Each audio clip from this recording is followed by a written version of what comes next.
I mean, nung Friday pa nga ito pero nandito lang kami sa bahay kasi walang pasok si Harvey. Periodical exam kasi nila at hinati-hati silang magkakaklase. Nung first day kasi siya tapos kinabukasan hindi na muna siya pinapasok kasi yung ibang classmate niya naman ang mag-e-exam. Kaya ito nandito lang kami sa bahay, pahinga ang nanay sa hatid sundo, pahinga sa bento baon. Pero kahit walang pasok syempre hindi pa rin tayo magpapahinga, kikilos pa rin tayo. Kaya ito pagkatapos namin mag-almusal, magluluto naman ako ng tanghalian namin. Meron kami ditong hipon na nababad ko na sa Sprite kaya lulutuin ko na siya kasi baka masira pa. Nag-grind lang ako ng bawang gamit yung food processor ko. Ginagamit ko yung food processor ko kapag maraming bawang ang kailangan ko. Syempre para mas mabilis. Anyway, naglagay lang pala ako dyan ng butter tapos nung natunaw na nilagay ko na yung bawang. Hindi ako magaling magluto nito. Ginaya ko lang din to sa mga napapanood ko. Kapag nagluluto ako nito, minsan masarap, minsan hindi. Feeling ko ang daming sabaw kaya tinanggal ko muna yung hipon dahil baka ma-overcook. Pinakuluan ko lang ng pinakuluan tapos hanggang kumonti na yung sabaw bago ko nilagay ulit yung hipon.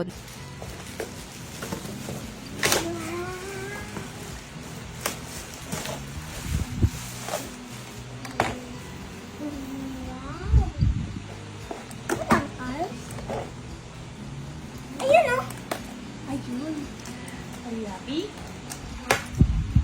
Pagkatapos kong magluto, may dumating kaming parcel kaya binuksan na namin agad. Ito pala yung cars na check out ko para kay Harvey at sobrang nagustuhan ng bata. Ma, dito ilalagay yung car, tapos pipindutin to, tapos tatalsik ganun.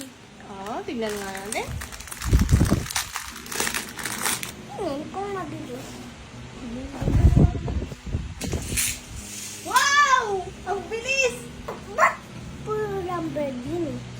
Ayaw naman. Ay, hindi. Ganun! Hindi ganyan yun.